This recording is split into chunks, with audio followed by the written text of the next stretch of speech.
उत्तानपाद की चर्चा करते हुए भगवान शुकदेव कहते हैं, राजन, इनका नाम है उत्तानपाद और इनकी दो पत्नियां हैं, सुरुचि और सुनीति। सुरुचि का भी पुत्र हुआ और सुनीति का भी पुत्र हुआ। सुनीति के पुत्र का नाम है ध्रुव और सुरुचि के पुत्र का नाम है उत्तम। कथा आपको मोटे तौर पे विदित ही है।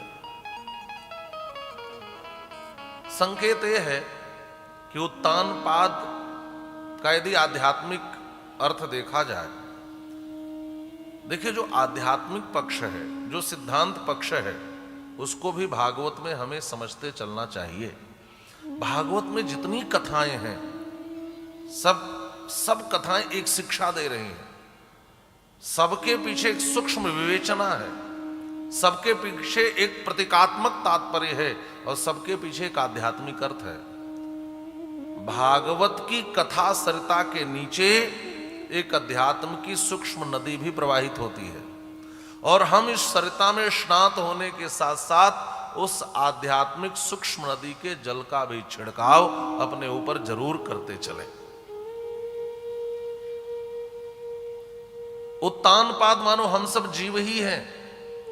उत्तानपाद का अर्थ होता है उत ऊर्ध्वौ पादौ यस्य स उत्तानपादः, जिसके दोनों पैर ऊपर की ओर हों उसी को कहते हैं उत्तानपाद।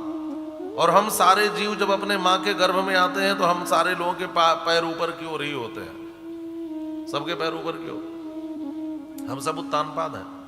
और हमारी जो द्विधात्मिका बुद्धि है, यही हमारी दो पत्नियां हैं, सुनीति और सुरुचि।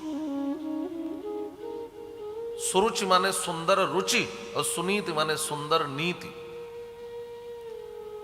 महाराज उत्तानपाद सुरुचि से ज्यादा प्रेम करते हैं, सुनीति से नहीं करते। हम सब लोगों की विडंबना यही है कि हम रुचि को महत्व देते हैं, नीति को महत्व नहीं देते। बात समझ में आ रही? आप बाजार में जा रहे हो और कोई ठेले पर कोई सामान बना रहा हो, है ना, कोई समोसा छान रहा हो, खूब बढ़िया तीखी चटनी के साथ देता हो, तो मन में चटपटापन आया तुरंत और जिह्वा लपलपाई, दो चार लार टपके, हो खाना चाहिए। रुचि कहती है खा लो। देखो दो प्रकार की बुद्धि है। रुचि कहती है खा लो, लेकिन तुरंत नीति कहती है नहीं मत खाना। खुले में इसका ठेला है, सारा धूल उड़ करके इसके तेल के कढ़ाई में पड़ रहा है, धूल से इसके हाथ भी गंदे हैं, उसी से इसने आटा गूथा है, और तेल भी पता नहीं कब का सड़ा होगा इसका। पैसे देकर बीमारी खरीदना उचित नहीं है। नीति रोकती है। सुंदर नीति कहती है, सुनीति कहती है मत खाना, लेकिन सुरुचि कहती है खा लो, जो होगा देखेंगे। और हम सुरुचि की बात मानते हैं तो क्या होता है? फल उत्तम होता है, खाने में तो चटपटा लगता है लेकिन अस्थाई नहीं होता। बीमार होकर जीवन भी खत्म हो सकता है। लेकिन यदि हम सुनीति की बात माने, सुंदर नीति की बात माने, जो नीति कहती है ऐसा मत करना, यह उचित नहीं है, तो उसका फल ध्रुव होता है, माने अटल होता है, अस्थाई होता है। इस कथा का तात्पर्य है। और बाकी इस कथा भाग में यदि प्रवेश करें तो एक दिन महाराज उत्तानपाद सिंहासन पर बैठे हुए हैं, पास में वहीं मां सुरुचि बैठी हैं और सुरुचि ने अपने पुत्र उत्तम को महाराज उत्तानपाद की गोद में दे दिया। ध्रुव को भी पता चला कि मैं महाराज का बेटा हूं, तो नन्हे से बच्चे के मन में यह इच्छा जगी कि मैं भी सिंहासन पर बैठे महाराज की गोद में बैठूं। और दौड़ करके यह 5 वर्ष का बालक आया अपने पिता के गोद में बैठने के लिए। अच्छा, उत्तानपाद ऐसा नहीं कि नहीं चाहते थे, वो हाथ तो बढ़ाए कि मैं ले लूं इसको भी गोद में, लेकिन जैसे सुरुचि ने देखा वैसे सहम गए महाराज और चुपचाप बैठ गए। ध्रुव आकर के गोद में बैठने लगा तो श्री सुरुचि ने नीचे उतार दिया। कहा नीचे उतरो। नवस् नृपते धृष्णम भवानारूढ़ुमर्हति न गृहीतो मया यत्त्वं कुक्ष्वावपि नृपात्मज। सुनो, तुम महाराज की गोद में नहीं बैठ सकते। धीरे से बालक ध्रुव ने पूछा, क्यों मैया, अभी तो माँ ही है। अरे माँ की सौत है तो माँ ही है। क्यों? क्योंकि न गृहीतो मया यत्वम कुक्षावपि नृपात्मज, तूने मेरे कोख से जन्म नहीं लिया है। और सुन, सिंहासन पर बैठे महाराज की गोद में बैठने का अधिकार उसी को मिलेगा जो मेरी कोख से पैदा हुआ हो। लेकिन बेटा तू चिंता मत कर, देख यदि तेरी इच्छा है ना बैठने की तो तू एक काम कर, जा पहले भगवान नारायण की आराधना कर, तपसा आराध्य पुरुषम तस्यैवानुग्रहेण में। और जब भगवान प्रसन्न होकर तुझे दर्शन दे तो कहना, गर्भे तुम साधयात्मानम यदिच्छसि नृपासनम, तो तू भगवान से कहना कि हे प्रभु कृपा करो, मैं मां सुरुचि के गर्भ से पैदा हो जाऊं और फिर तू मेरे गर्भ से पैदा होगा, तब तू नृपासन पर बैठने के योग्य होगा। इतना कहकर ऐसा अपमानित करके नीचे उतार दिया महाराज। थोड़ा विचार करना,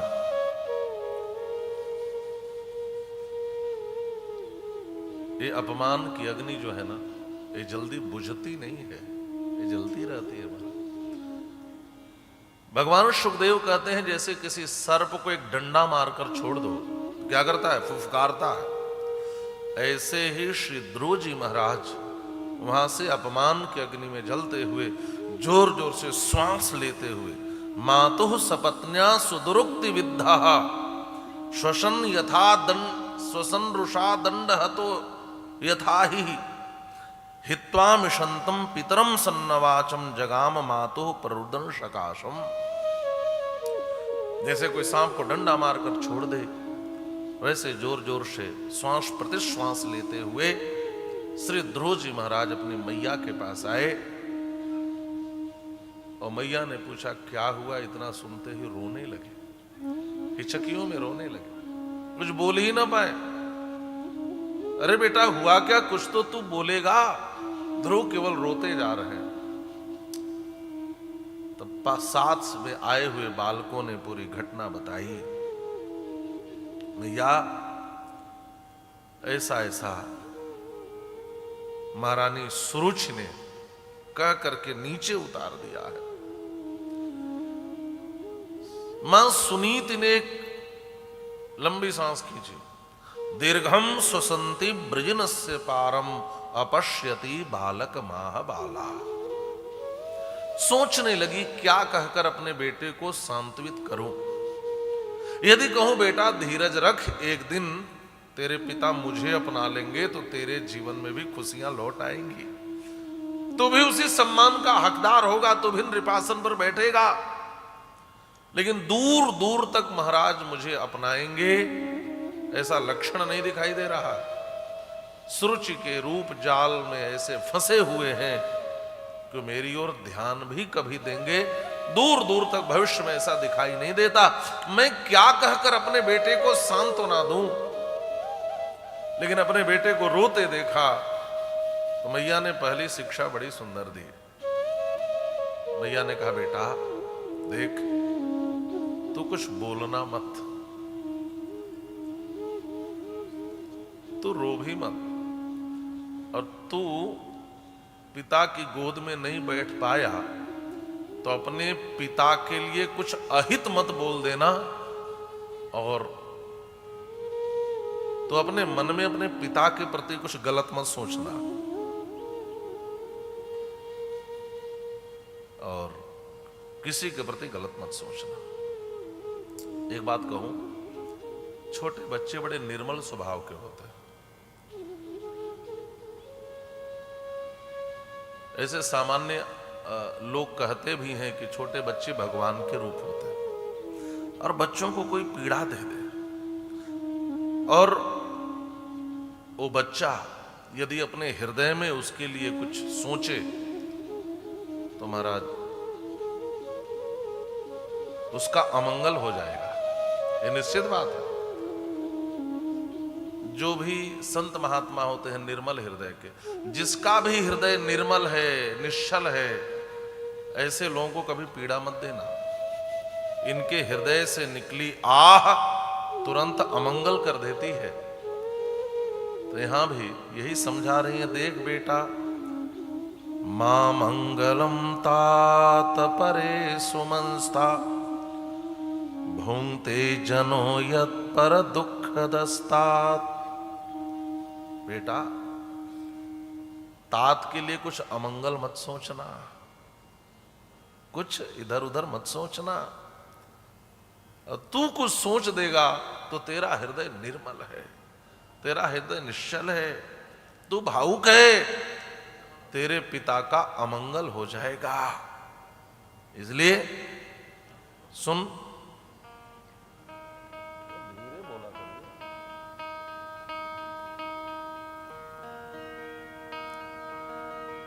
देख बेटा, अब यहां पर मैया के द्वारा किया गया बड़ा सुंदर उपदेश है, और माताओं का उपदेश बालकों के लिए बड़ा हितकारी होता है।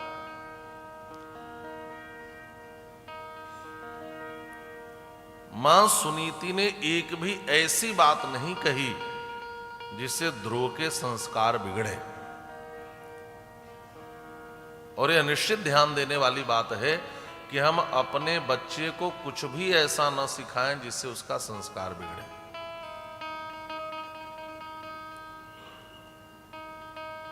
मां सुनीति ने कहा, बेटा,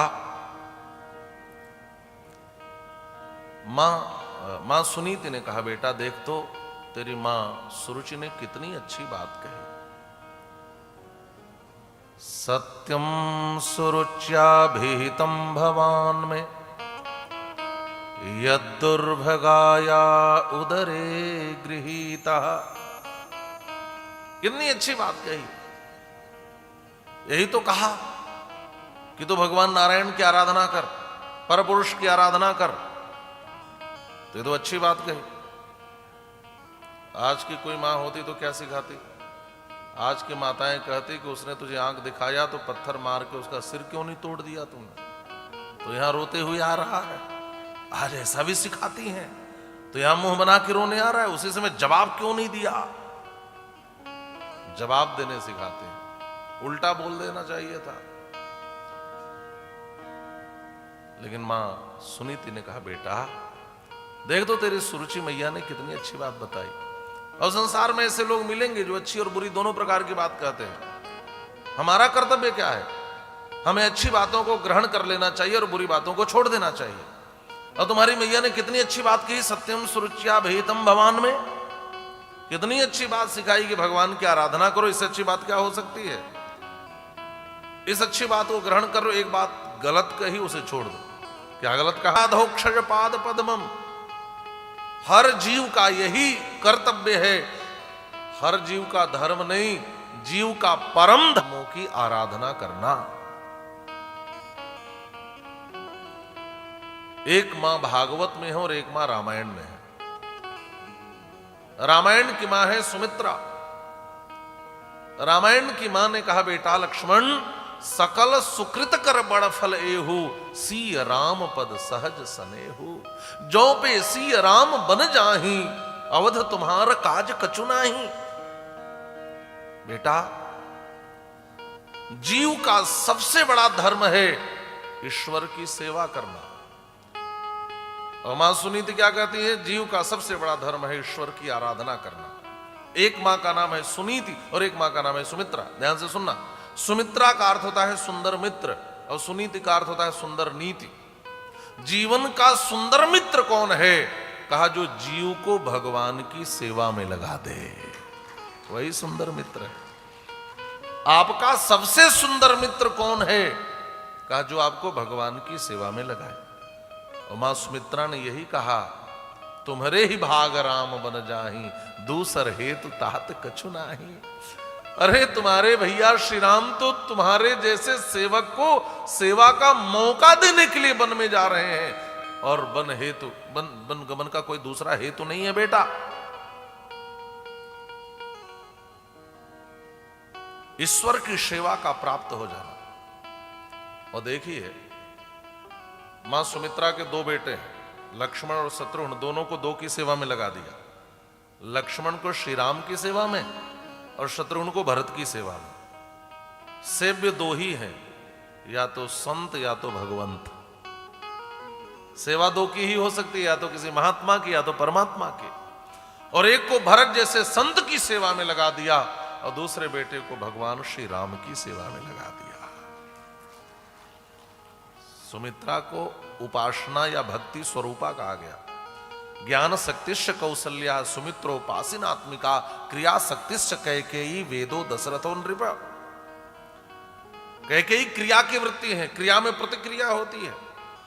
पता चला राम सबसे अधिक प्रेम करते हैं, तो राम से सबसे अधिक प्रेम करती थी कैकेयी। और मंथरा ने कहा कि राम का प्रेम दिखावा है, छलावा है, तुम्हें दासी बनना पड़ेगा, भरत को दास बनना पड़ेगा। जो सुत सहित करहु सेवक आई, तो घर रहु न आन उपाई। बस मां कैकेयी ने राम के लिए वनवास मांग लिया, क्रिया में प्रतिक्रिया। लेकिन उपासना में, भक्ति में समर्पण। भक्ति हमें सेवा सिखाती है। हमारा सबसे सुंदर मित्र वही है जो जीव को ईश्वर की सेवा में लगा दे। और भागवत की कथा में जीवन की सबसे सुंदर नीति क्या है? नीतियां तो आप रोज पढ़ते हैं, लेकिन ये सुनीति है, सुंदर नीति है। क्या सिखा रही हैं? आराधयाधोक्षज पाद पद्मम यदीक्षसे ध्यासनमुत्तमो यथा। सबसे सुंदर नीति है भगवान की आराधना करना। जीवन की इससे सुंदर नीति नहीं हो सकती। भगवान की आराधना करो। लेकिन हमारी समस्या यह है कि हमारी आराधना कम, कामना ज्यादा होती है। भगवान तो आराधना के ही योग्य हैं, भगवान तो प्रार्थना के ही योग्य हैं, लेकिन हमारी प्रार्थना कामना युक्त होती है। बिना कामना के आराधना हम कहां करते हैं? सुख संपत्ति घर आवे, कष्ट मिटे तन का, ओम जय जगदीश रे। आप विचार करो, ये क्या है? ये कामना है कि प्रार्थना है? हमारी प्रार्थनाओं में कामनाएं ज्यादा होती हैं। बस सुंदर नीति यह है कि कामना में भावना हो, प्रार्थना में भावना हो, प्रार्थना में कामना न हो। कामना रहित आराधना हो जाए तो प्रार्थना सफल हो जाएगी महाराज। लेकिन कामना रहित आराधना होती कहां है? नहीं प्रार्थना सफल हो जाए। मां सुनीति ने अपने पुत्र ध्रुव को भगवान की आराधना के लिए भेज दिया। सुमित्रा ने भी जंगल भेजा, सुनीति ने भी जंगल भेजा। दोनों ने अपने बालकों को वन में भेजा। एक ने भगवान की सेवा के लिए, एक ने भगवान की आराधना के लिए। श्री ध्रुव जी महाराज भगवान को पाने के लिए वन को चले। लोग कहते हैं महाराज बहुत ढूंढा, मुझे कोई अच्छा गुरु नहीं मिला आज तक। ऐसे भी मिलते हैं लोग। और मैं कहता हूं कि गुरु ढूंढने की चीज ही नहीं है। गुरु को आप खोजिए मत, गोविंद की ओर कदम बढ़ाइए। गोविंद स्वयं आपके जीवन में किसी गुरु को भेज देंगे। जीवन में गुरु का आना ही गोविंद की कृपा होने का सबसे बड़ा प्रमाण है महाराज। जीवन में कोई गुरु आ जाए, जीवन में महात्मा आ जाए तो समझना परमात्मा की कृपा हो गई। संत और कुछ नहीं होते, भगवान की कृपा के रूप ही होते हैं। विभीषण जी ने हनुमान जी से क्या कहा? अब मोहि भाव भरोसा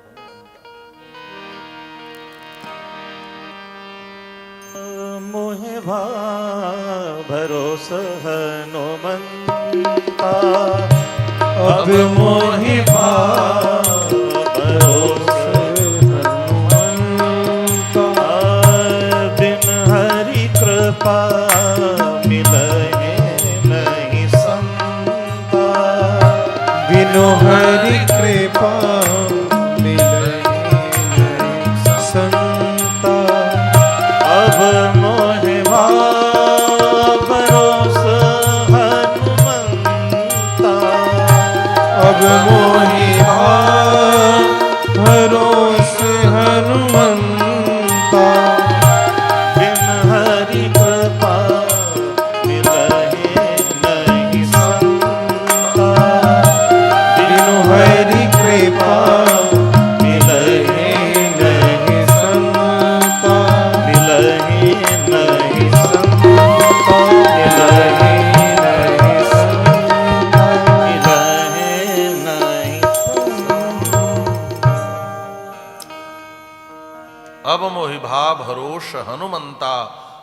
हरि कृपा मिलहि नहीं संता।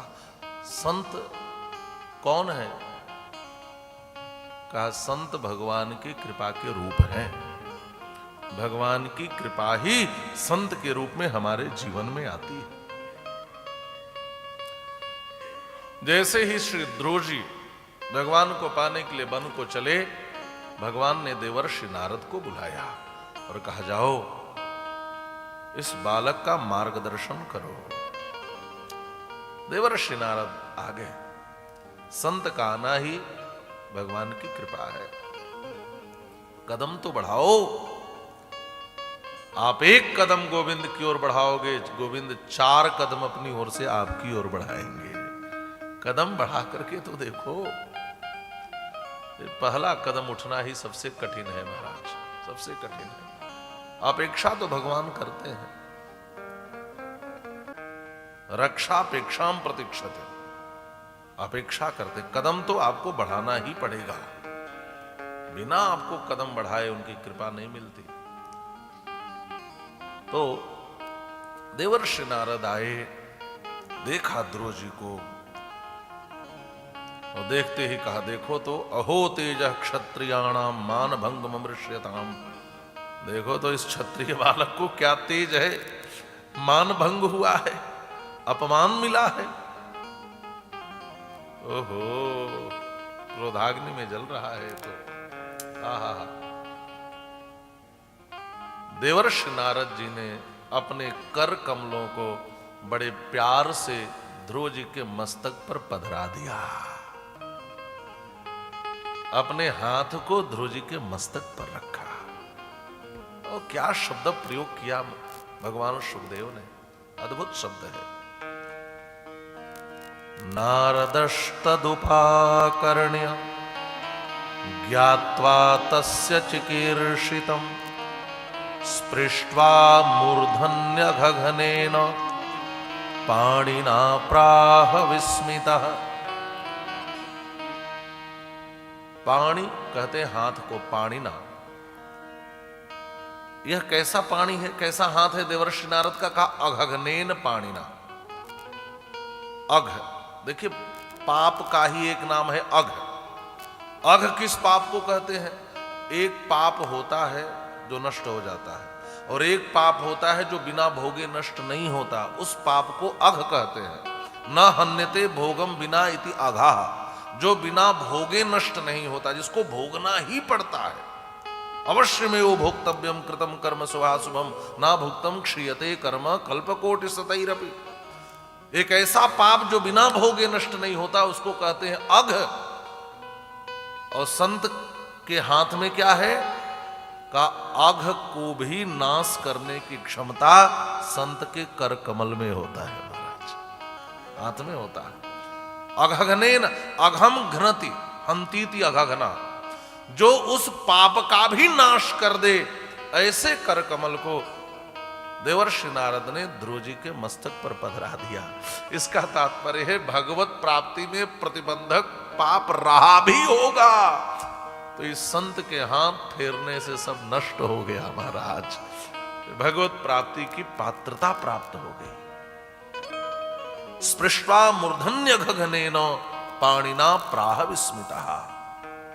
पूछा बेटा कहां जा रहे हो? ध्रुव जी ने एक सांस में पूरी घटना सुनाई।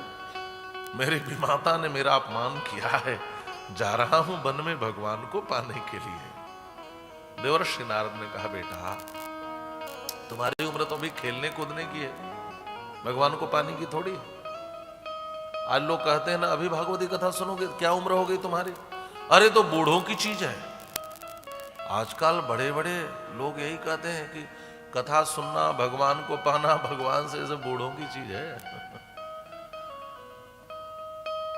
अच्छा ऐसा हो कि जीवन में बुढ़ापा ही नहीं आया तब क्या करोगे? वो तो भाग्यशाली हैं जिनके जीवन में बुढ़ापा है। बहुत से लोग तो ऐसे हैं कि बुढ़ापा भी नहीं मिलती है महाराज।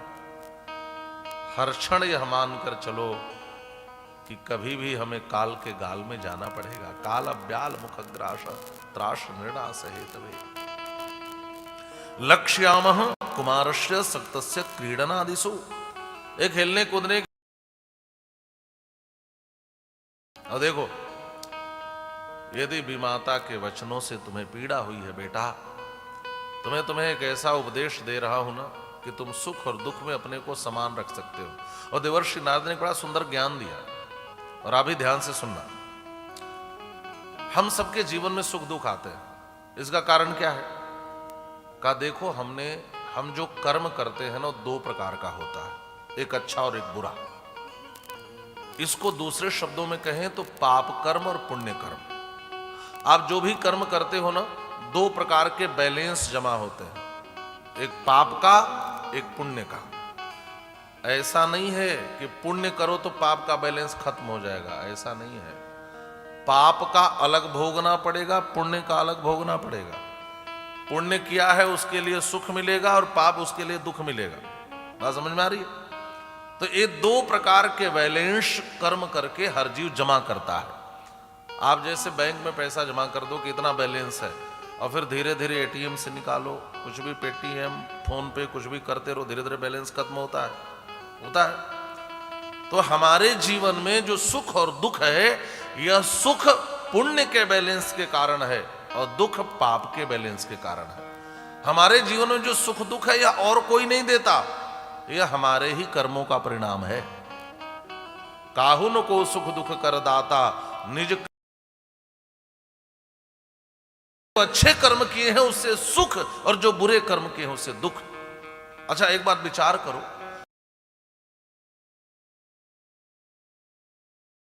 और वनवास मिल गया तो भी दुखी नहीं। जो सुख दुख में समान रह ले महाराज, वही स्थित प्रज्ञ कहा जाता है।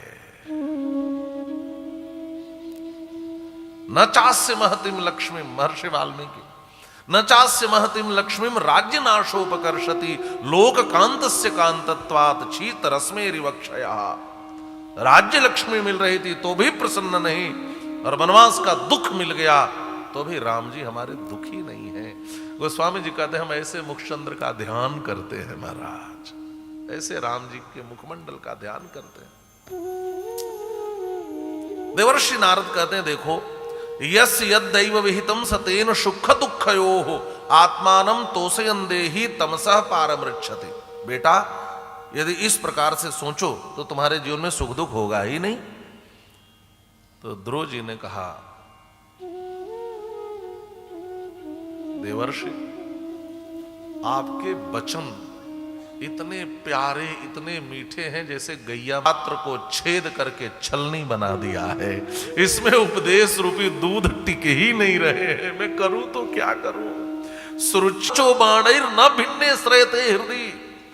मेरा हृदय जो है वो छलनी हो गया है, आपके उपदेश रूपी दूध टिक ही नहीं रहे हैं। मैं लौटने वाला नहीं हूं, बिना भगवान को पाए मैं लौट नहीं सकता। ये उपदेश आदि यहां टिक ही नहीं रहे हैं। और नारद जी यही तो ठोंक बजाकर देख रहे थे। ध्रुव किसे कहते हैं? जो अटल हो, जिसका निश्चय अटल हो महाराज, जो एक बार ठान ले तो फिर पलटी ना मारे। बात समझ में आ गई? ध्रुव है। ध्रुव का मतलब ये निश्चय जिसका अटल हो। देख लिया देवर्षि नारद ने। देवर्षि नारद ने कहा, बेटा मैं समझ गया, और सुन, मैं कहता हूं तुझे भगवान जरूर मिलेंगे। पारखी नजरों ने पहचान लिया। बस एक काम कर, तो मधुवन में जा, मधुवन मथुरापुरी में, और वहां यमुना के किनारे जाकर के इस मंत्र का जप करो। ओम नमो भगवते वासुदेवाय। इस मंत्र का जप करो। ये इतना सिद्ध मंत्र है कि कोई सप्तरात्रि इसका जप कर दे। यम सप्तरात्रम प्रपठन पुमान पश्यति खेचराम। ख माने होता है आकाश, खे माने आकाश में चलने वाले, वो सिद्धों का दर्शन कर सकता है। केवल 7 रात्रि जप कर ले तो। ऐसा सिद्ध मंत्र है। देवर्षि नारद का मिलना ही भगवान के मिल जाने का सबसे बड़ा प्रमाण होता है महाराज। नारद जी जिसको मिलते हैं ना, भगवान से मिला ही देते हैं। ध्रुव जी को भेज दिया। इधर ध्रुव जी पहुंचे हैं और पहुंच करके तप शुरू किया। पहले महीने 3-3 दिन पर कैथा और बेर खाकर, कैथा समझते कपित, कपित गणेश जी को बड़ा प्रिय है। और एक आचार्य ने अद्भुत बात लिखी कि गणेश जी को कैथा क्यों प्रिय है। कहा गणेश जी को लोगों ने इतना लड्डू चढ़ाया कि गणेश जी को भी शुगर हो गया। तो एक कैथा बहुत बड़ा, कैथा को आयुर्वेद में शुगर की दवा के रूप में लेते हैं, कपित। तो फिर से गणेश जी जो कैथा चढ़ाते उसमें बड़ा प्रसन्न होते हैं, है ना। कपित जम्बू फल चारु भक्षणम, आप करते हैं ना। जम्बू माने जामुन और कपित माने कैथा। ये जामुन और कैथा दोनों शुगर के लिए बहुत उपयोगी चीज है। तो ऐसे भी संत विनोद में आनंद लेते रहते हैं। तो ध्रुव जी महाराज 3-3 दिन पर कैथा और बेर खाके ओम नमो भगवते वासुदेवाय। दूसरा महीना लगा, 6-6 दिन पर कैथा बेर छोड़ दिया, पत्ता खाकर रहने लगे। ओम नमो भगवते वासुदेवाय। तीसरा महीना लगा, 9-9 दिन पे पत्ता खाने लगे। चौथा महीना लगा, पत्ता भी छोड़ दिया, 12-12 दिन पे पानी पी के रहने लगे। ओम नमो भगवते वासुदेवाय, इस मंत्र का जप करते। और 5वां महीना लगा तो पानी भी छोड़ दिया, जिधर श्वास हो गए। और इधर ध्रुव जी ने श्वास क्या रोकी, उधर देवताओं की सांस रुक गई। भागे भागे भगवान नारायण के श्री चरणों में गए। भगवान जल्दी से इस अपने बालक भक्त को रोक लो, एक कुछ देर और सांस रोके रहा तो हम सबकी सांस रुक जाएगी। नैवं विदामो भगवन प्राणरोधम चराचरस्याखिल सत्वधाम्नः विधेहि तन्नो वृजनाद् विमोक्षम प्राप्ता वयम त्वाम शरणम शरण्यम। ठाकुर जी हम आपके शरण में हैं, बचाओ। भगवान ने कहा मां भैष्टवालम तपसो दुरत्यया। देखिए इसके 2 अर्थ हैं। मां भैष्ट डरो मत, बालम तपसो दुरत्यया, मैं अभी जाता हूं और उस बालक को इस कठिन तप से अलग कर देता हूं, माने रोक देता हूं। और दूसरा अर्थ क्या है, मां भैष्ट बालम, एक बालक से डर गए, बाहर पुण्यात्मा देवताओं, एक बालक के तप से डर गए, यही तुम लोग देवता हो। अच्छा भगवान इसलिए चले, और लोग तप करते हैं ना तो भगवान दर्शन देने जाते हैं, लेकिन यहां भगवान सुखदेव कहते हैं कि यहां भगवान नारायण दर्शन देने नहीं गए, बल्कि इस बालक के दर्शन की इच्छा लेकर के गए। भृत्य दिदृक्षताम गतः, दिदृक्षया गतः, मधोरवनम भृत्य दिदृक्षया गतः।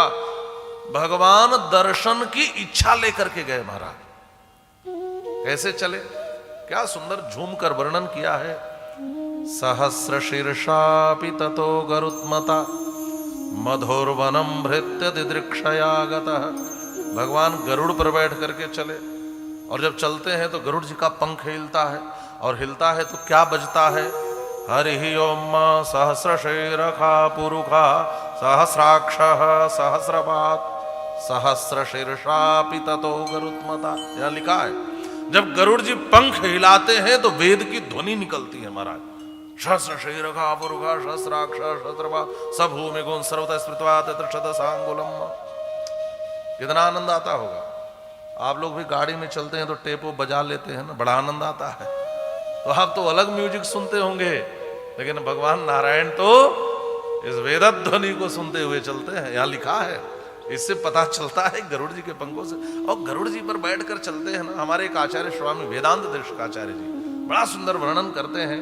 गरुड़मखिल वेद नीडाधिरूढ़ दिशत पीडनोत्कंडिता कुंड वैकुंठ पीढ़ी कृत स्कंद मीडे सुनीडा गति प्रीत रुद्रा सुकृति स्तना भोग गाढ़ोप गूढ़ स्फुरत कंठ कब्रात वेदव्यता विपमाना दुजिह्वाधिपा कल्प विस्वार्यमाण स्फटा वाटिकारत नरोचि छटा राजि नीराजितम कांति कल्लोल नीराजितम नमिदम सुवर्ण दर्वीकाराहार देवाधिपाहार हारिंद्योकस प्रदीक्षित दंभोली धारा किणा कल्पवातुन कल्पो दयानल्प वीराय तुद्य चमत्कार दैत्यारी जैत्रा। ओ गरुड़ पर जब भगवान चलते हैं तो उनकी शोभा अद्भुत बनती बनती है महाराज। और भगवान श्रीमन नारायण गरुड़ारूढ़ होकर के ध्रुव जी के सामने प्रकट हो गए। बोलिए श्री लक्ष्मी नारायण भगवान की। आहा, दृग्भ्याम प्रपश्यन् प्रपिबन्निवार्भकस् चुम्बन्निवाशेन भुजैरिवाश्लिष्टम्। आहा, ध्रुव जी को भगवान ने देखा। दृग्भ्याम प्रपश्यन्, आंखों से देख रहे हैं। और प्रपिबन्निवार्भका, कितना सुंदर है यह दृश्य कि भगवान अपने आंखों को चषक बना दिया और ध्रुव जी के रूपामृत को पीने लगे। कितना सुंदर है, कितना सलोना है। मन तो करता है सो गोद में उठा लूं, आश्लेष पास में आबद्ध कर दूं, कपोल पर चुंबन अंकित कर दूं। आहा, और ध्रुव जी जो है वो नेत्र बंद के ओम नमो भगवते वासुदेवाय। भगवान सोच रहे आकर के खड़ा हुए तो आंख ही नहीं खोल रहा है।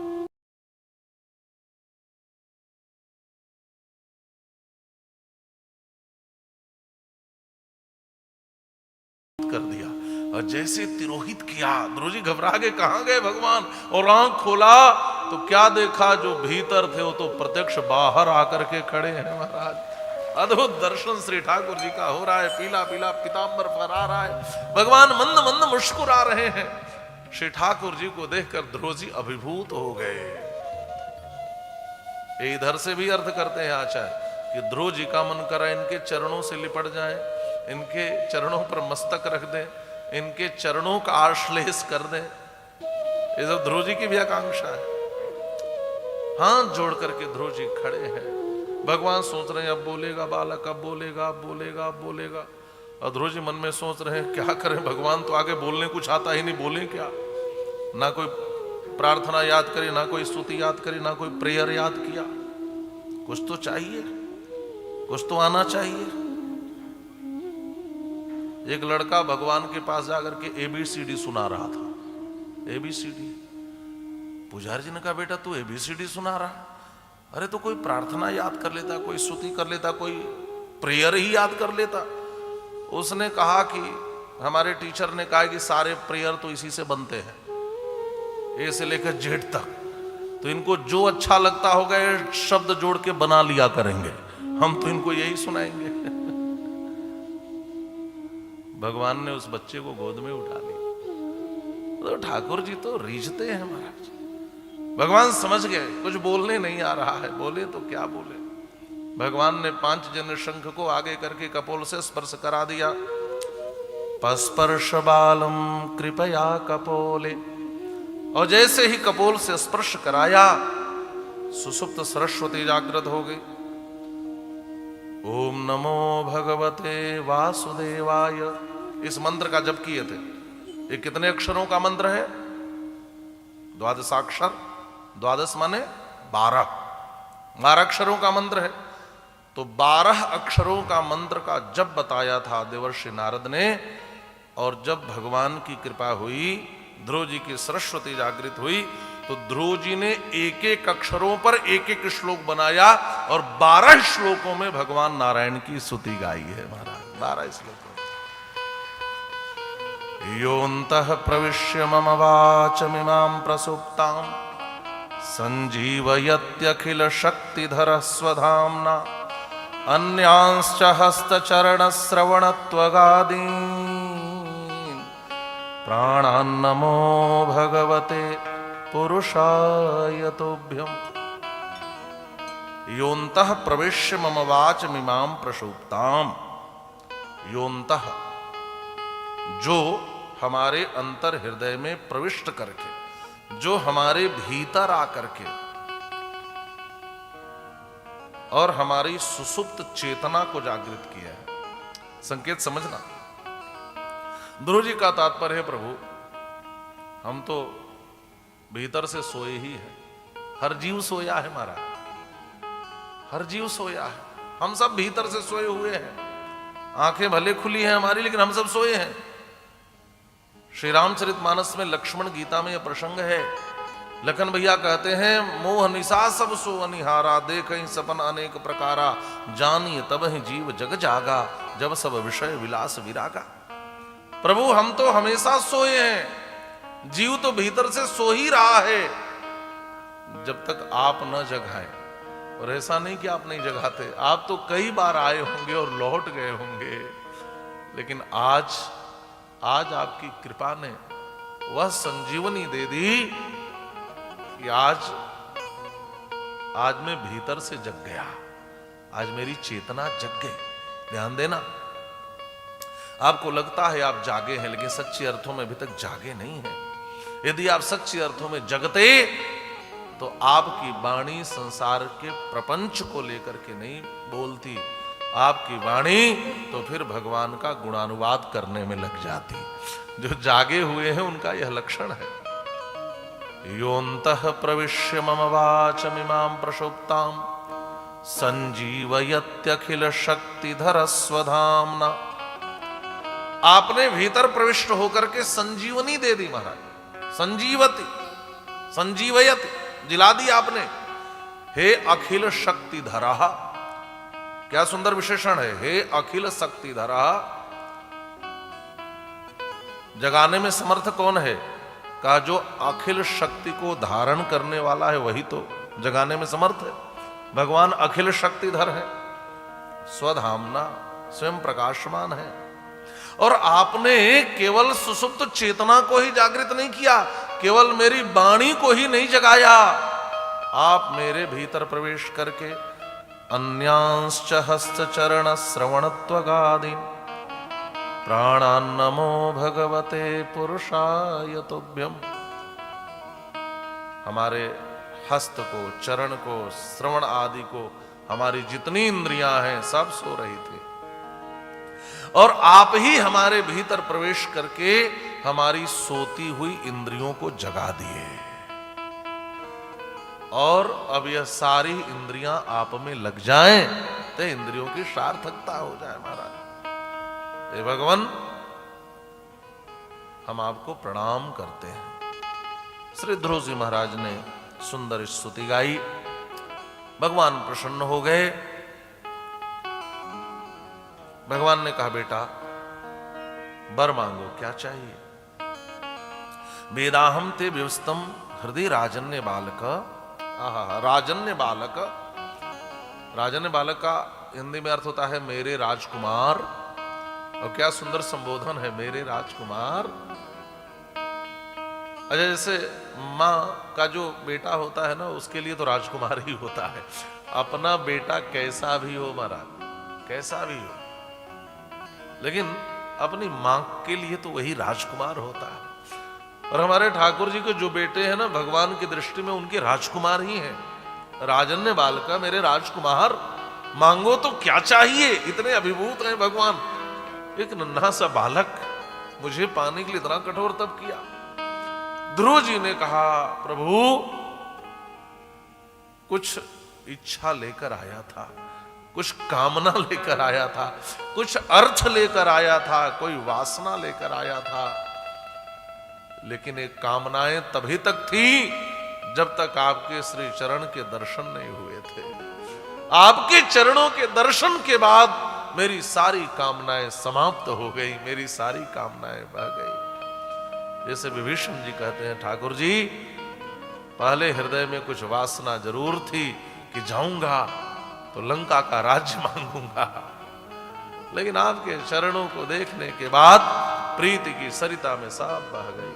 विभीषण जी कहते हैं, और कछु प्रथमा वासना रही, और कछु प्रथमा वासना प्रभु पद प्रीति सरित सोबही, प्रभु पद प्रीति सरित सोबही, और कछु प्रथमा वासना रही, और कछु प्रथमा वासना रही। और कछु प्रथम वासना रही, लेकिन प्रभु पद प्रीति सरित सो बही। और सच कहूं, हमारे जीवन में कामनाएं, वासनाएं, आकांक्षाएं, अभिप्साएं, इच्छाएं तभी तक हैं जब तक परमात्मा के दर्शन नहीं हो जाते महाराज। उस ईश्वर के दर्शन के बाद सारी कामनाएं नष्ट हो जाती हैं। भगवान ने कहा थी तो कुछ तो थी। और सुनो बेटा, मेरा एक नियम है, जो इच्छा लेकर आता है मैं पहले उसे पूरा करता हूं, और बाकी तू मेरे धाम को ही आएगा। और सुन, मैंने तुम्हारे लिए एक नया लोक बनाया है, और उस लोक का नाम भी तुम्हारे नाम पर रखा है। उसका नाम ही ध्रुवलोक रखा है। ध्रुवलोक हमारा, किसी के नाम से ही कोई भवन बना दो, किसी के नाम से ही कोई कमरा बना दो, किसी के नाम से ही कुछ बना दो, इसका मतलब है तो उसको दिया गया सबसे बड़ा सम्मान है। आज भी जिसकी जितनी क्षमता होती है ना, वो कोई कमरा बना दे, कोई ये बना दे, कोई वो बना दे। भगवान ने कहा चल बेटा, मैं तेरे लिए एक नया लोक ही बना देता हूं, और नाम होगा ध्रुवलोक। आज भी ध्रुव तारे के रूप में ध्रुव जी चमक रहे हैं महाराज। मतलब क्या है, एक बार ठाकुर जी के हो जाओ ना, तो आपकी चमक अनंत अनंत काल के लिए हो जाएगी। चमकना चाहते हो तो ठाकुर जी के चरणों का आश्रय लो। इतना कहकर भगवान तो चले गए, लेकिन ध्रुव जी का मन ग्लानि से भर गया। ध्रुव जी का मन ग्लानि से भर गया। ध्रुव जी लेट गए चरणों में। ठाकुर जी, मुझे ये सब नहीं चाहिए, मुझे ये सब नहीं चाहिए। मैं क्यों कामना लेकर के आया, क्यों कामना लेकर आया? जीव जब अपने से भगवान से कुछ मांगता है तो निश्चित ही ठगा जाता है। ध्यान से समझना, ईश्वर जगत पिता है।